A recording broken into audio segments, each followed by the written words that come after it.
Anthony Scaramucci was once a dedicated Trump supporter and spent a notorious 11 days as the White House communications director.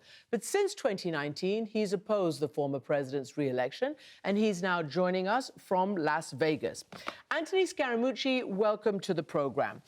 You know, we want to talk to you because it's important for, I think, everybody in the United States and watching around the world to try to understand how to inform their own thinking about a potential second Trump presidency.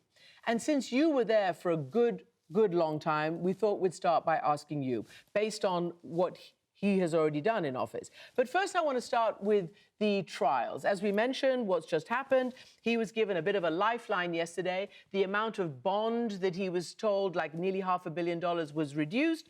On the other hand, he was told that a court date on a different charges would actually be coming on April 15th.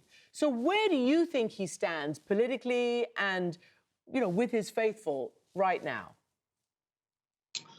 Well, I think with his faithful, he's quite strong. I just think if you look at the data and the numbers, they may be louder than before, but they're smaller. And if you go to the rallies, you'll see that the rallies are smaller. And if you look at registrations in the Republican Party, Christiana, they're down.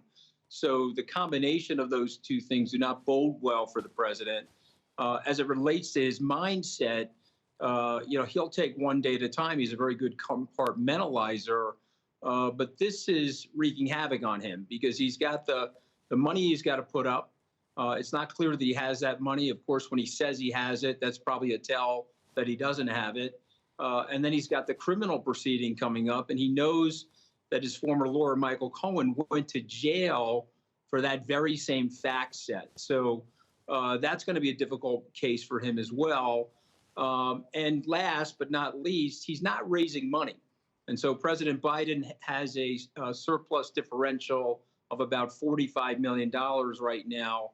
And although Mr. Trump does have a small cadre of billionaires that are going to support him, he doesn't have the widespread net that, say, a Governor Mitt Romney had in 2012 or George W. Bush had, say, in 2000 or 2004. Mm-hmm. Donald Trump, as I said, uses these trials and these charges and these indictments to say that he is the victim. He is the persecuted by political opponents. And that obviously fires up his base. Just explain to us, is there a precedent? Well, we know there's not a precedent for, you know, impeached presidents and those facing criminal trial. But in terms of money, and you're a, you know, financier, is it allowed to use campaign donations and the like to, for instance, help with legal bills? So the way that would work in the United States is that you would have to put it in the president's political action committee. And so he now has his daughter-in-law taking charge of the RNC. And in the fine print, when you're sending money to the RNC, it says, well, the first stop for that money is going to be the president's political action committee, and it may be used for his legal fees. And so as long as you're disclosing what the money is going to be used for in the United States, you can use the money for those reasons. And of course, what Mr. Trump did after the election, he lied about the election results. He had a very large group of people in the U.S. believing in election denialism, including his friend Ronna Romney McDaniel. And what he did was he raised a ton of money off of that big lie, and he's used a lot of that money for his current legal fees on these 4 different cases. So you can use the money, but the danger for him, and I think he knows this, his Facebook ads are down about 85%. His Instagram ads are virtually non-existent. And if he doesn't get up on the airwaves and in social media and scale, he's not going to reach enough people to beat President Biden. And so remember, this will be down to a few swing states. President Biden will win the popular vote. Mr. Trump has never won that, but it'll be a battle in 3 or 4 swing states. And without the advertising, it's going to be very hard for him. Again, I want to take it back to foreign policy because he made very grandiose gestures. Not only, I remember the Helsinki presser in which he seemed to side, well, he did side with President Putin's view of the world against his own intelligence community, but he also notoriously attacked verbally at the UN Kim Jong-un of North Korea, and then went to 3 meetings with him in which he promised that the two of them had a lovely bromance that was going to end the Korean Peninsula conflict. But I spoke to, and of course didn't happen, the former South Korea foreign minister told me that the Hanoi summit and all of those, in 2019 or whatever, she said it was a debacle, and this is why. Here's what she said. The president has tremendous desire, intention to do something, but there was very little backup at the working level, and this is the typical Trump leadership on these issues. Will, but very little follow-up and support from the working level. So that's a huge lesson when we ever go back to a phase of engagement with North Korea. So I found that quite extraordinary for a chief diplomat of a country to say that about a former U.S. president. And it's possible that the North Korea, intelligence types in the U.S. say this could be another major problem. They have nuclear weapons.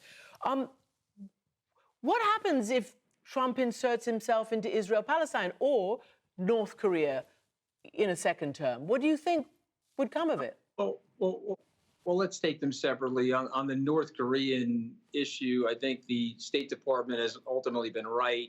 The 60 or 70 years of this type of engagement that we've had with North Korea is the best that we could do. And I don't think if he tries to re-engage with the North Korean dictator that anything positive is going to come out of it. The Israeli-Palestinian issue, I think, is more tender and way more sensitive. Remember, Mr. Trump loves Vladimir Putin. He speaks about him in these grandiose terms. He wants to be part of the axis of autocracy, which is why he's always praising these dictators. We have to remember that the Putin regime is very close to the Iranians. And the Iranians, as you know and I know, they have in their constitution the exportation of their revolution, but they also want to wipe Israel off the map. And so his buddy Putin has an Uzi from the Iranians. And Mr. Trump is very, very transactional. So all the stuff that he said about Israel in the past, it's not impossible for him to back a truck over the Israeli nation or the Israeli people. And I think people have to understand that about him. He turns on everybody. Okay. And so this is a very dangerous thing. He would be horrible for Israel, particularly because of this relationship that he wants to have with Putin. And the Uzi that Putin has to Iran. So okay. I would be very, very worried about this from a national security perspective. And back to a domestic perspective, and it's a big one, it appears that President Trump and the Republicans miscalculated when essentially by stacking the court, they caused the reverse of Roe versus Wade, and American women and girls and many men have voted many times against that. Now President Trump is talking about how he might come down on a national abortion ban around 15 weeks. Where do you think that issue will land him in November? So I think this is good news for the Democrats and for the Biden administration. I think the die has already been cast about how Republicans feel about this. And no matter what Mr. Trump says about the IVF situation or the abortion situation, I believe this suburban families, not just women, but men and women, are going to come out and cast their votes against him. And this will be one of the central reasons. And so look at what happened in the midterms. President Biden had a much better showing than people had anticipated. He outdid President Biden and President Obama and certainly Donald Trump.